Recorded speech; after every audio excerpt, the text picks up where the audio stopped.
Welcome to Season 3 of the Knack 4 Business Podcast. Over 350 episodes strong, we're here to ignite your entrepreneurial spirit with fresh insights, networking gems, and creative strategies that elevate your game. Question for the audience. What would happen to your business if everything suddenly stopped tomorrow? Are you really prepared? That's the question that Erika will be answering on this episode. She'll break down why business continuity isn't just for big corporations, why it's more important than marketing, and how small businesses can protect what they worked so hard to build. Our guest today is Erika Anderson from EAAS Consulting, LLC. Erika is a recovering lawyer, military veteran, and graduate professor of emergency management. Erika brings serious credentials to the table, including certification as a business continuity professional. She's been invited to lecture at MIT on crisis management and business resilience, and is a go-to expert quoted by Forbes, Money Geek, and Success Magazine. Erika is also a two-time Amazon best-selling author, with her latest book inspired by real-life challenges faced by businesses in the wake of Hurricane Helene, an experience close to home in Asheville, North Carolina. Outside the boardroom, Erika is a six-time marathoner, an indie film contributor with an IMDb credit, and a fan of travel, red wine, and good bourbon. Erika, welcome. What's your favorite quote or saying? My favorite quote comes from Alice in Wonderland when the Cheshire Cat asked Alice, "Can you stand on your head?" We can't. What I love about is when he says it, the immediate laugh, because when he says it, he's taken his head off his body and he's standing on it, as opposed to the way you would think about normal people just go upside down and stand on their head. I love the idea of seeing something for what it's not, or seeing a different version of something, even though it's exactly the same words. Yeah, if I actually watch me take my head and, decapitate myself and still keep on going. There's a little bit of Houdini at work. What's your business tagline? It is secure, survive, and thrive. Awesome. And do you have a business value proposition you bring forward? I keep business doors open and cash flowing. How did the military shape your views on preparedness? My job in the military, I started off as a corporate lawyer. I joined the military for various reasons, and I was a lawyer in the military. Part of our job, it's called continuity of operations. It's a standard practice that everybody does, because the mission of the Army is to fight and win wars, and it is the equivalent of a 24/7 international corporation. So if any part of that mission is in jeopardy, that's unacceptable, because we can't be mission failure. So every single cog in that, which are all the soldiers, have to be able to pick up and carry on no matter what happens. So individually, we do it as an organization, but we prepare other people to take over for us in the event that we're suddenly not there for some reason. That's how I started with getting involved in business continuity. You're in law and crisis management. What drew you? I mean, the military obviously laid the foundation, because it's all about being prepared and ready, and you're exercising continuously, and it becomes a rote memory. If something goes this way, this is what you do. But what brought you into this particular line of work, though? Why crisis management? So I was reading an article. At the time, I was deployed in Afghanistan, and I was reading a business review article on small businesses that had suffered through Superstorm Sandy. And they were asked the same questions. And the final question was answered the same exact way by everybody except one. And that question is, what are you doing to prepare for next time? Every single one of them, except one, said, "Oh, this won't happen again." I was like, you're so wrong, and you're going to really feel the impact of that. You're lucky you survived the first time to be around for a second time. There's no way you're going to survive a second time. And I felt innately that that was something small businesses needed to learn about. They needed to be aware of. They needed to take more seriously, because at the end of the day, small businesses all over the world are what runs a local economy, which brings a lot of support to the community. Never mind just having access to good things for your life, but they are what communities thrive on. And when they're not there, even through their business taxes to pay for municipal services, when they're not there, life is less enjoyable in that community. So small businesses need to continue. So They say all marketing is based on case studies. The universe managed to give you a case study called Hurricane Helena, and it's a part of your book. Yeah, so I wasn't planning on writing a second book. My first book is How to Not Kill Your Business. This one is called When the Shit Hits the Fan. My first book was about how to do business continuity in your small business. What I noticed about Hurricane Helene is regardless of whether or not you've done business continuity for your small business, there are a lot of things that people were missing or very angry about because they didn't understand how it worked. I got to see that wholeheartedly here. 36 hours after Helene had hit, and we had no power, no water, no cell phone, no internet, no water. People were screaming, where's FEMA? The emergency management organization, that they should be showing up. And I was like, why are they asking already? I know the process of how FEMA shows up. I know it's local first, then it goes to the state, then it goes to the federal level, they get approved, and then they can show up. It takes a couple of days. People were angry about certain things like that. People were being misinformed about what risks actually were. You don't understand this because it's not being explained to you. People who are using these terms don't actually understand what they mean, which keeps people in a cycle of repeating things they don't understand because they don't understand the risk. It makes them more vulnerable to it. So they talk about how many year floodplain. It's a 1,000-year flood. It's a 500-year flood. So people assume, oh, well, that means it's not happening for 1,000 years. That's exactly wrong. This type of language is created by civil engineers for civil engineers, not for the general public, not for weathermen, not for politicians. And they just keep repeating with it and they don't understand it. And they're not conveying the actual risk level. Perfect example. If you think a 1,000-year flood happens every 1,000 years, Ellicott City, Maryland had a 1,000-year flood in 2016. They had a second 1,000-year flood in 2018. 2 years is not 1,000 years. It's still possible. But time flies. Of course, you're living the dream. Marketing and continuity. Some people go, hey, I got to promote my business. And you're saying, listen, continuity is more important. Yeah. Why is that? First, marketing has done an excellent job. So they've made a lot of small businesses think this is the end all and be all of business survival. Yes, it's important that you have marketing, but what's more important is you actually have a business that's open and able to serve the clients you're trying to get with the marketing. What you're doing with marketing is getting a desire for your service or your product. If you are shut down because you've not prepared, that desire for your service and product does not go away.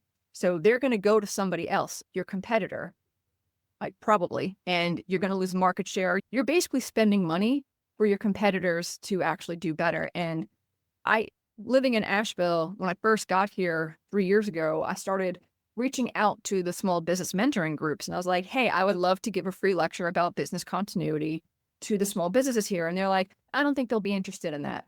Do you have something with marketing? I was like, no, because business continuity is more important. They're like, yeah, no, we're not interested. So they decided, the mentors decided that the mentees did not need to know about this. The mentors didn't really understand business continuity. That was part of the problem. So when Hurricane Helene hits, and I'm watching all these small businesses struggle because they didn't do business continuity, I'm like, wow, how's that marketing budget working out for you now? Because you're closed, because you are completely destroyed, because there's so many other things I could have told them to do differently to prepare in the days leading up to the storm that would have actually enabled them to either continue, even at a reduced capacity, continue their business, or start anew with a pivot, but not from scratch. There are a lot of things I could have done to help them. And it was really heartbreaking to go, I'm not mad at the small businesses. I'm more mad at the mentoring groups where it's like you were pretty much gatekeeping my information that would have helped them tremendously from having a much easier time either being less impacted or hurting less after the fact. A quick sponsor message. Got a mug in hand? Good, because freshly brewed coaching is best served with your favorite roast. Join Wayne Pratt and Matt Hawksley as they spill the beans on how everyday pros, just like you, can use real coaching tools to level up their careers, teams, and mindset. It's bold, it's real, it's freshly brewed. Grab your free shot of clarity at freshlybrewedcoaching.com. My understanding in your certification is you got granted a pair of glasses that made you see invisible risks. Tell me about those glasses. So visible risk, if I ask you, what is your biggest concern? What are you really worried about? They'll tell me what keeps them up at night. But a lot of this stuff is insidious. It's the stuff you don't see that's going to be the thing that bites you in the butt and kicks you in the bank account. These are the risks that you're not considering because you glossed over them. So when I first talk to any business about whether they should be doing business continuity, yes, they should be. We go through what they should be doing, explain to me like I'm 5. If you are talking to me like an equal, you have an assumption that I have the same knowledge base that you have. So when I start having you break it down to basic stuff and explain certain things, I'll ask questions and you're like, oh, yeah, no, I haven't really thought about that. They're obvious to me, very obvious to me that these are missing things. And they're like, how did I miss that? You missed it because you're too close to it or too higher level into it. An example would be I talked to a CFO. I said, what's your biggest concern? He talked about some cybersecurity issues. I said, let's move on to your physical structure security. And he goes, oh, no, we're good. And because I'm a lawyer, just because I'm not a practicing lawyer anymore doesn't mean I don't have that lawyer interview skill. Is it because you have a very robust physical safety structure plan? And he went, no, we're fully remote. I'm like, how many employees you have? It was 120. I said, are they located all in your state or all over the United States? He's like, no, all over the United States. I said, are they clustered anywhere? Houston, Tampa, North Carolina coast. He goes, we actually have a few in the North Carolina coast. I said, do you know why I'm asking you? He said, no. I'm going to ask you, do you know why I'm asking him? Because if you're in a hurricane, you can't get your articles published. You get a hush, though. Script clean.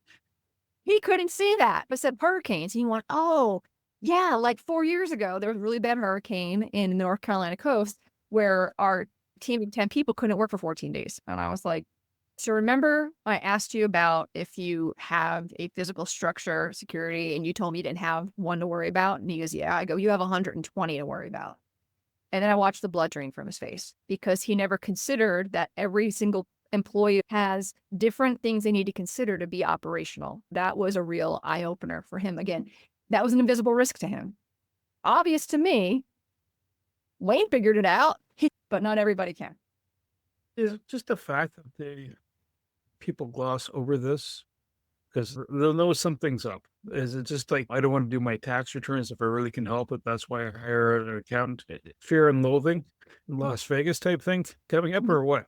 There's a lot of human psychology that plays into this. And foremost is optimism bias, where you will assume terrible things happen, but you'll assume they don't happen to you. So if there's a 40% chance of something happening, you think you're in the 60% chance of it not happening. 2 points on that.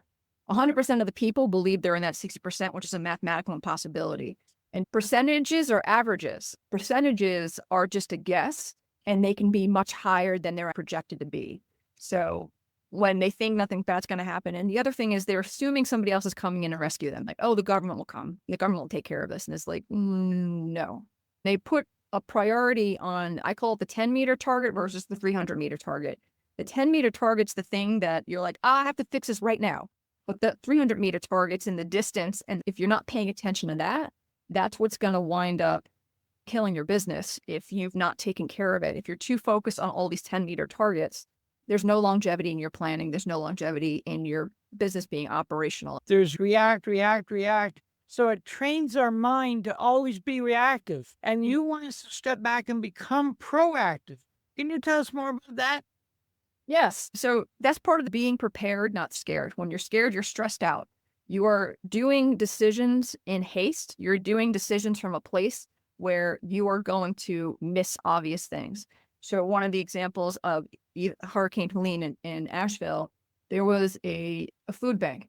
And I saw the day before the storm hit that they had moved their trucks to a higher location. And I was so happy that they did that. I'm like, yes, they're doing something for business continuity. And I said, I hope to God those trucks are filled with their food. They did not. They left all the food in the warehouse. They just moved it to a higher shelf. And when I asked the facilities manager afterwards, I'm like, hey, I'm really curious. Tell me about all the stuff that you did. I said, why didn't you move the food? He goes, didn't think about it. I wish I did. So that's the scared thinking. You're missing obvious things. You're too stressed. It's also more expensive when you're scared because they say every $1 spent in preparation saves you $6 on the back end. Not necessarily just because things are more expensive, but you've already paid people your salary to do something. Now you're having to go back and redo things. So that's wasted money.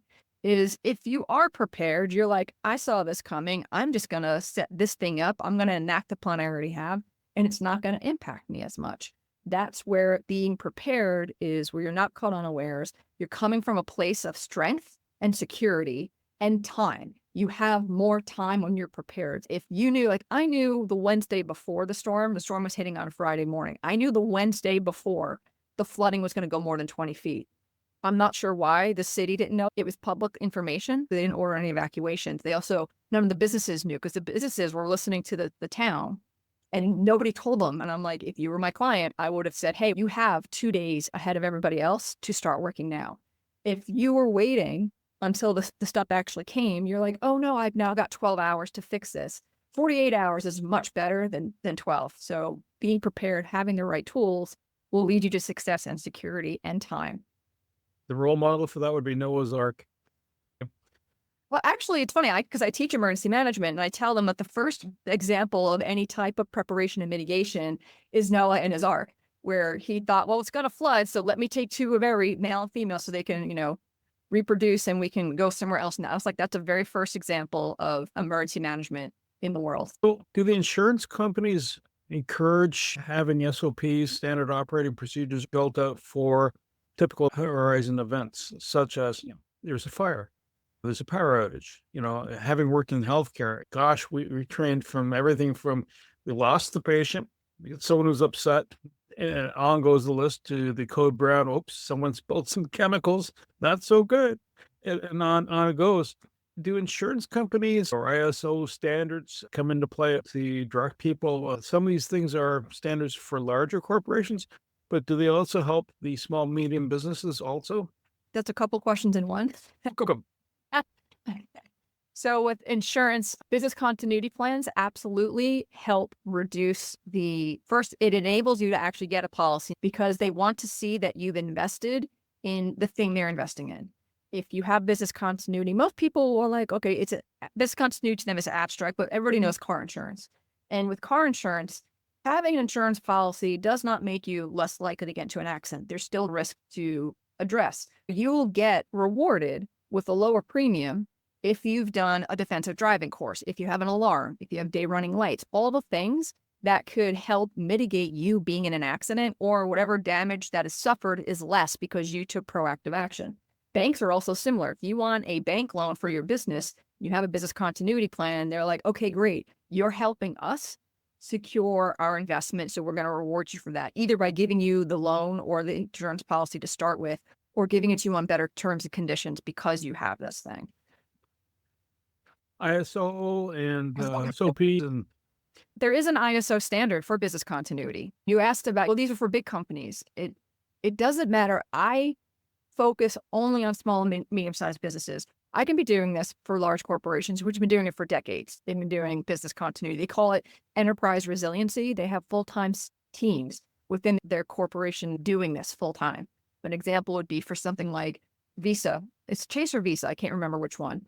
They have 8 identical buildings throughout the United States in various locations where its job is to power down 1 or 2 of those buildings at a time to see if the other buildings can take the load, because every second that business is down, they're losing millions of dollars in transactions, and that's unacceptable. Now, you don't need to be big.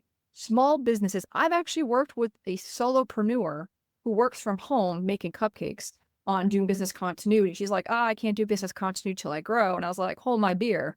I'm going to ask you some questions. And from that conversation, she's like, holy crap, there's a lot of stuff I can be doing. I had no idea. And then she had realized that she couldn't grow without doing business continuity first, because it offered a level of security she didn't have. And it's just even as basic as I asked her, does she have a backup plan if she can't use her kitchen in her home? I also said, if a neighborhood outage is happening, is there another facility further out? Who you're getting your sugar and flour from? She's like, I have a vendor. Do you have a backup to that vendor? Is your backup located next door to that vendor? Or are they somewhere else? Because if that vendor is experiencing a problem like a hurricane, their neighbor is also going to experience that hurricane. There are a lot of little things that I introduce to small businesses because there's no reason they shouldn't be doing business continuity. Size is not a barrier to business continuity. It is the benefit for so many small businesses to have this. to be able to stay operational. They're the backbone of economies across the world. I usually like to ask at least one question that scares and horrifies Bernie. I want to ask about personalities. The way I'm wired, I am really, if I'm zoned in for 15 to 20 minutes, and the whole idea of preparation, anything, is enigma to me. How do you deal with people who are wired that way, and how do you keep the urge from stopping them? When you get how do you describe yourself if you're zoned in for 20? I only am dealing with that 20 minutes. If the house is on fire tomorrow, it's not a problem to me. It's an obscene example of what you're talking about. That's an example of the 10-meter target versus the 300-meter target, where you're only focused on the literal fire in front of your face. Let's say you have a client who's really angry that something didn't work, or you were late for something, or something blew up that wasn't supposed to.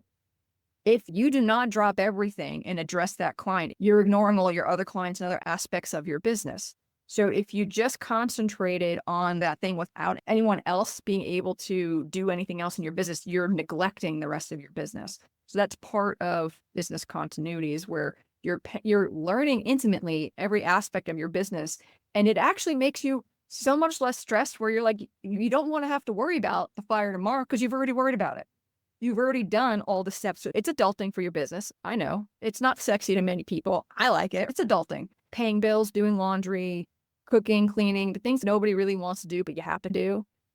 If you focus for your 20 minutes on your task and be like, I got a plan now. Perfect. I have an SOP for this. I did my focus time. You don't have to worry about it. So when it does happen tomorrow, you're like, I already figured this out. Here's my plan, and this is what I'm going to do. As we're unfolding the story, like the hurricane, it seems obvious, right? A power outage also seems obvious, unless, of course, you haven't had one. Do you find that if you're a seasoned entrepreneur, you got years of experience, or you've been in different trades, you've been in the armed forces, Mhm. or you've been a firefighter or EMS, and then you hop into another line of work, do you find that you have that experience, then going, okay, I've got a perfect path. I can make my cupcakes.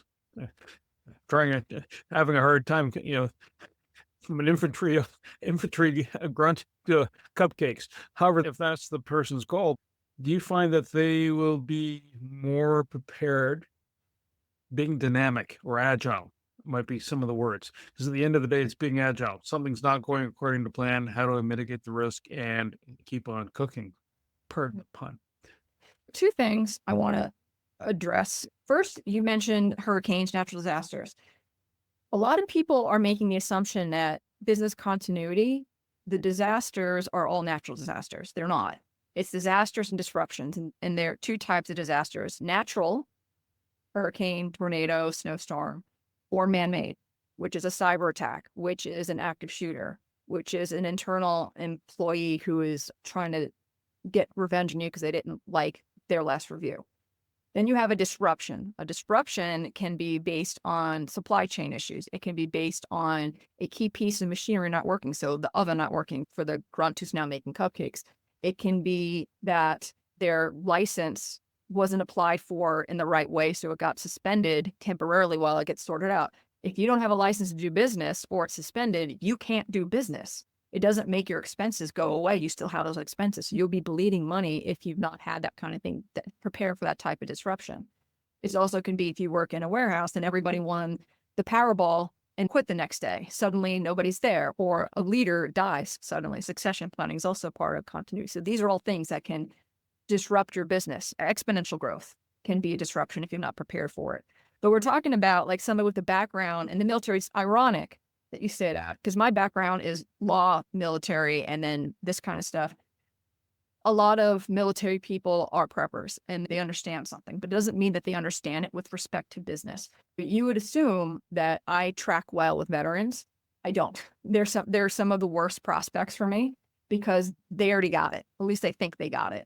But they're only considering one of the aspects, usually the physical aspect. They're not considering the technological processes. They got the premises under control. They have some parts of the people under control, but the processes, they probably don't. And the providers, being the third-party providers, they're not thinking that way because their brain has been react to the disaster, not the other stuff that's more insidious.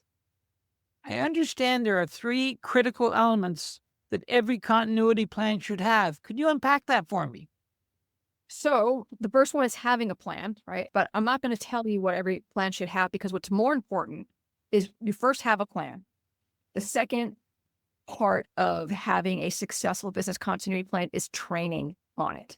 If you don't train on it, then you don't know what's actually in it. You're not familiar with this. So if you spent your 20 minutes focusing on that and you're like, okay, I'm done, never looking at this again until I need it, you're going to have to refresh your memory again in a time of stress. If you've practiced this throughout because you've trained on it, you know what's in it, that puts you in a better position. And then I said the practicing, which is exercising it, not just looking at it, but also going through the motions of, let's pretend this has happened. I need to go to this other location.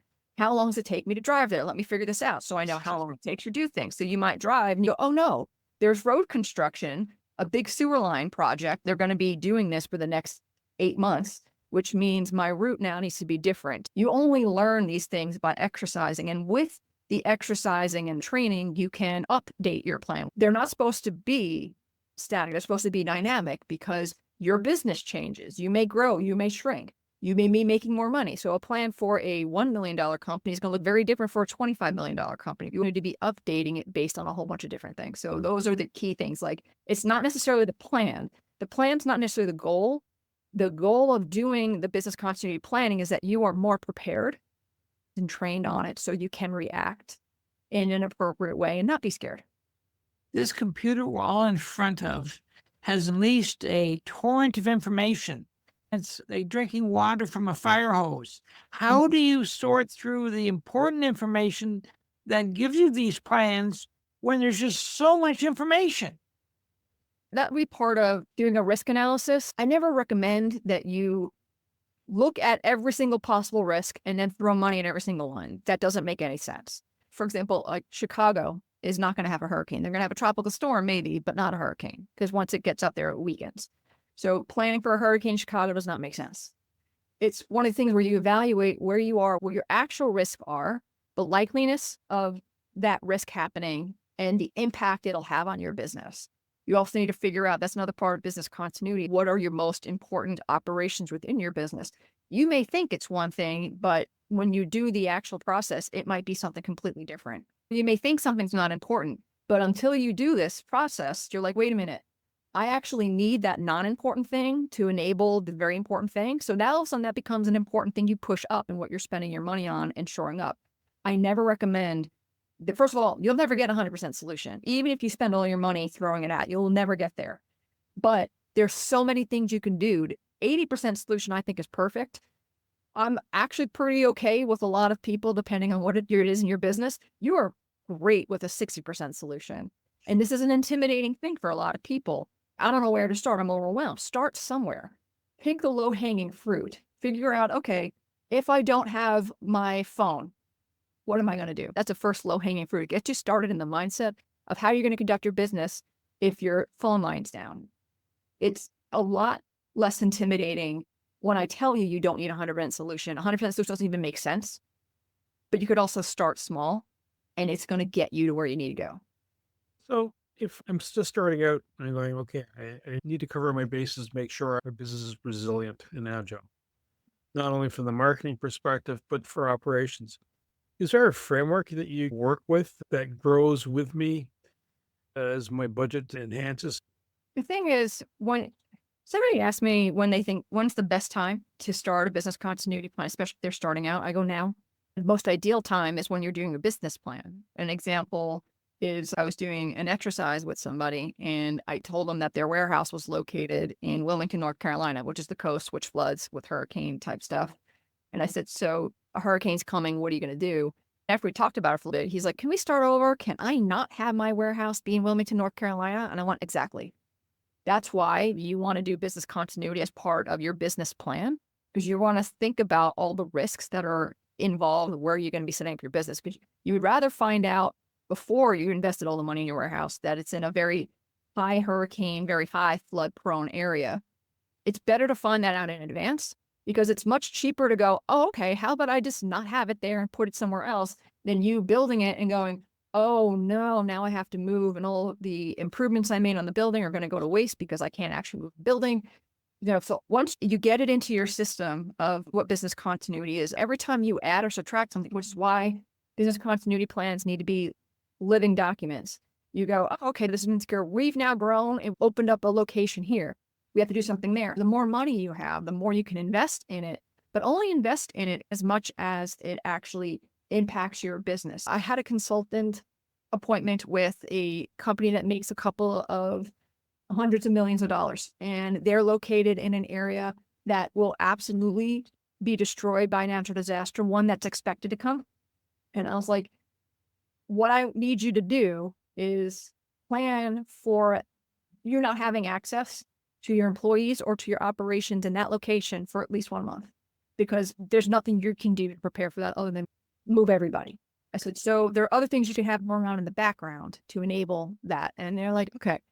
Again, the framework grows and shrinks. That's the beautiful thing about a framework. It's an outline. It's a skeleton that you can add or subtract from based on what size you are, what your growth is at that moment. When so many business decisions are based on pumping up my ego, how do you tell someone they don't have a clue and not have the meeting go very badly? And one of the things I don't necessarily talk about return on investment, because return on investment is hard for something like a continuity plan. I could tell you that, especially in the US, there's a grant available for small businesses that do business continuity. They will give you $5,000 to help you recover after a disaster, purely because you registered with this organization first and you showed them you had a business continuity plan. So I'm like, okay, you're automatically getting $5,000 to help you recover, but that's not enough. That's a return on investment, but you need a disaster to happen to see that return. There are automatically secure things that make your investment, make your business more secure. What I like to talk about is COI, and most people assume that's the center of influence. I use it to mean your cost of inaction. When I point out to you how much money you're going to lose, I can be quantitative, not just qualitative about it.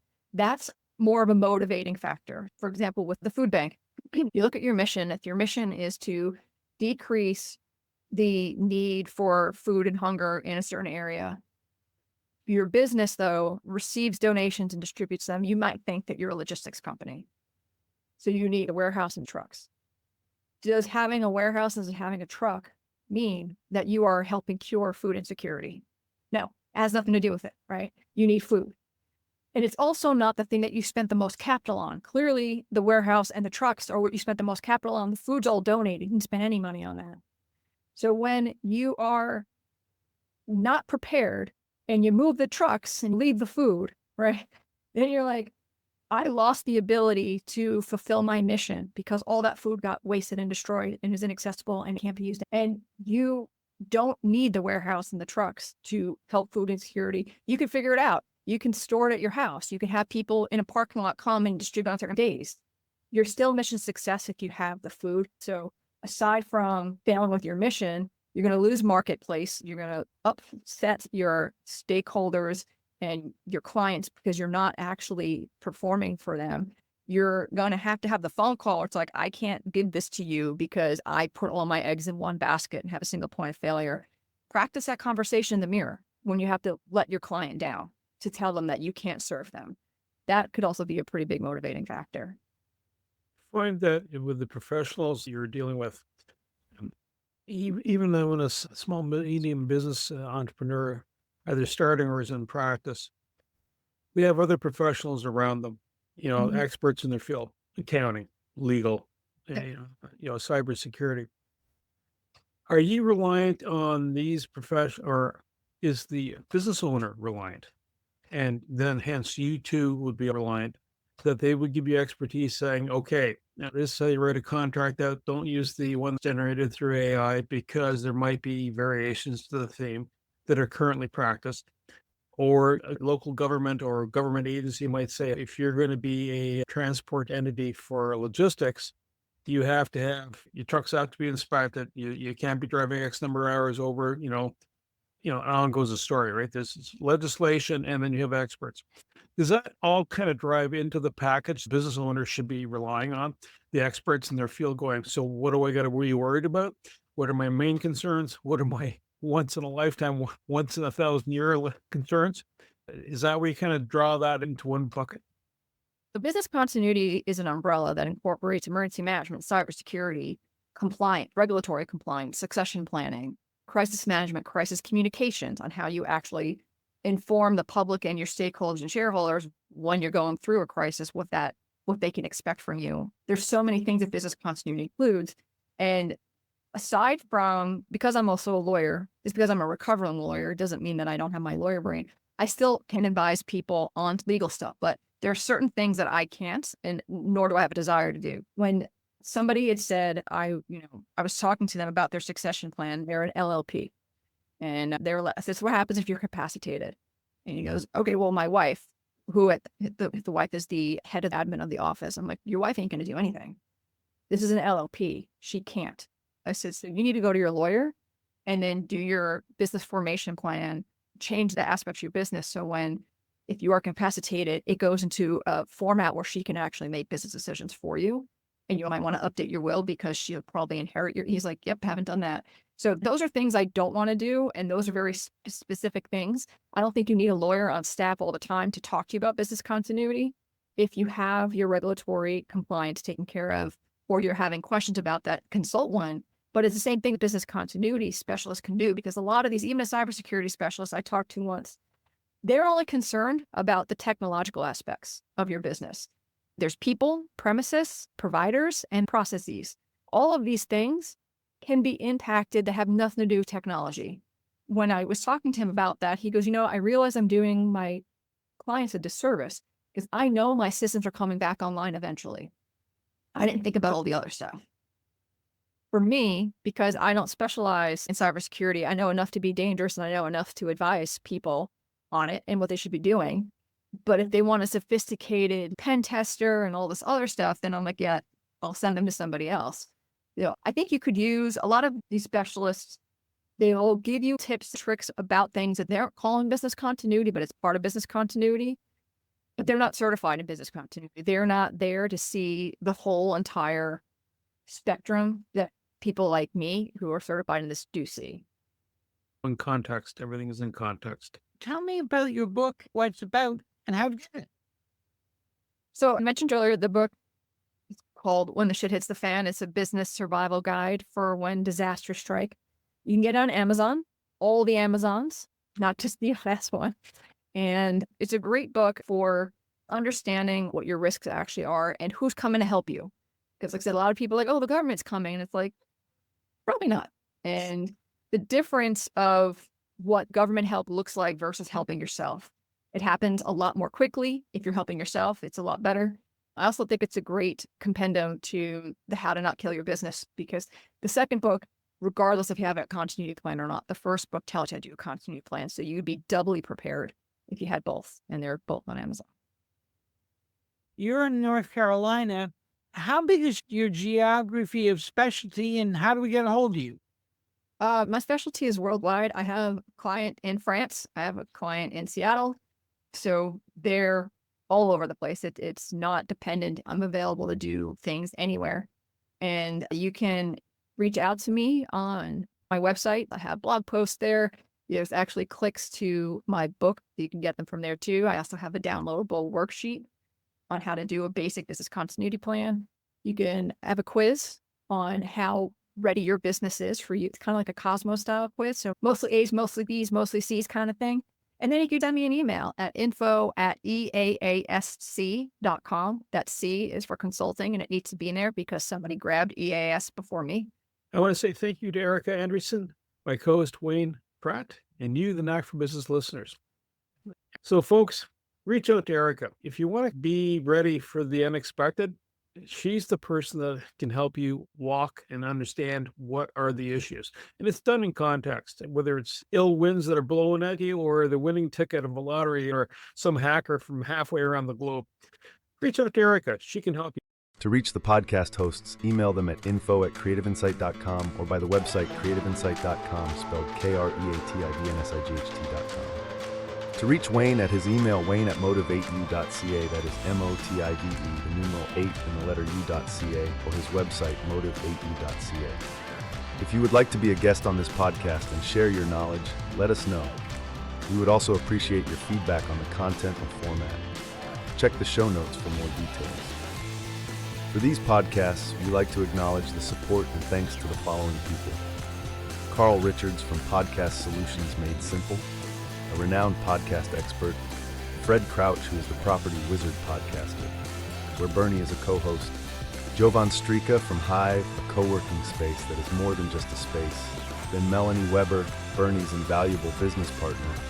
And Wayne Pratt from Motivate You Inc., who serves as both a coach and co-host of these podcasts. Disclaimer. Please note that the Knack for Business podcast episodes are meant solely for educational and general informational purposes. The information and opinions contained within are not intended to be professional advice on any subject matter.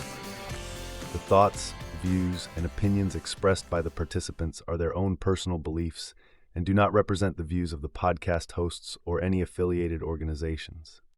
It is important to note that this podcast is not a replacement for consulting with certified experts in your area who possess knowledge of your unique situation.